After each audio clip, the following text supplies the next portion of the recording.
আপনাদের এলাকা থেকে কিস্তি নিচ্ছে নাকি? কিস্তি না না, গ্রামীণ ব্যাংকের কিস্তি সেদিনকে হানিতে ডুবিয়ে রোলা চলেছে 10 টাকা কত টাকা বুঝিয়ে দিছি মানে না কিস্তি এলা গ্রামীণ ব্যাংক মানে তো জানা রাজি নো মানে না। এটা কোন ব্যাংক? কোন ব্যাংক? গ্রামীণ ব্যাংক আলারা বেশি অত্যাচার করতেছে আপনাদের উপরে মানে না। কিস্তি ছাড়া ওরা যাচ্ছে না। না একটা হানি ভাঙি জড়িত বলতে হানি ভাঙি চলে গিয়ে আমরা খাইতে পারি না, হিনতে পারি না, বারোটা মানে আমরা কিস্তি কি দিত কি ধরে দিই এ কথা মানে না। অন্তর্ভুক্ত কোনো কিস্তি দিতে কোনো কিস্তি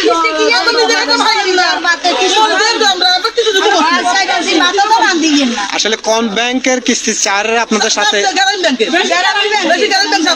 আর অন্যান্য ব্যাংক আলাদা?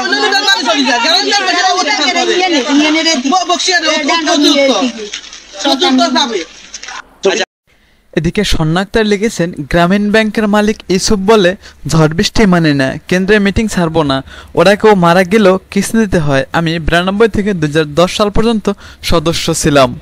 জাকারিয়া হোসেন বলেন, ডক্টর মোহাম্মদ ইউনূস স্যারের দৃষ্টি আকর্ষণ করছে। মমতাজ মোস্তফা বলেন, আমি গ্রামীণ ব্যাংকে একবার কিস্তি নিয়েছিলাম 2008 সালে, তাই জানি তারা সপ্তাহে কিস্তি না পাওয়া পর্যন্ত যায় না।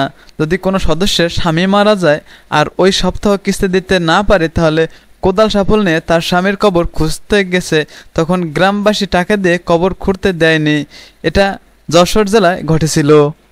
উজ্জামান বাবু বলেন, সারা দেশে বন্যা কবলিত মানুষের সাহায্যে অনেক অনুদান দিচ্ছে। গ্রামীণ ব্যাংক কত কোটি টাকা অনুদান দিল জাতি জানতে চায়। আবার একে আজাদ বলেন, মানুষ মারা গেলেও গ্রামীণ ব্যাংকের কিস্তি দিতে হয়। এমডি হাসেম ড্রাইভার বলেন, বাংলাদেশের শতকরা 80% থেকে 85% মানুষ এই কিস্তির জ্বালায় জর্জরিত। ঘরে কেউ মারা গেলেও কিস্তি দিতে হয়। এই ব্যাংকের মালিক বাংলাদেশের প্রধান ঘরে কেউ মারা গেলেও কিস্তি দিতে হয়।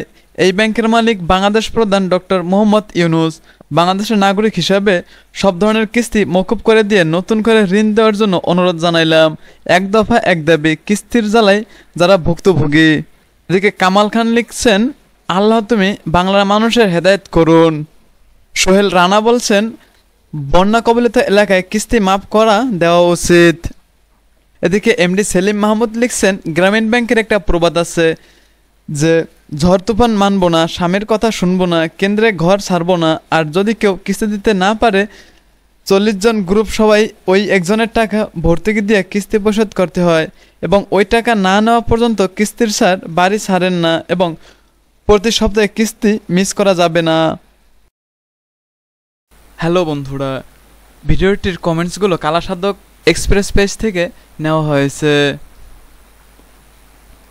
ভিডিওটির সত্যমিথ্যা প্রকৃতভাবে জানা নেই, কারো যদি জানা থাকে কমেন্টে জানিয়ে দিবেন। পরিশেষে এটাই বলবো, দুর্যোগপূর্ণ সময়ে শুধু গ্রামীণ ব্যাংক না, বাংলাদেশের সমস্ত ব্যাংক এই সময়ে বন্যার্থী মানুষের পাশে দাঁড়ানো উচিত।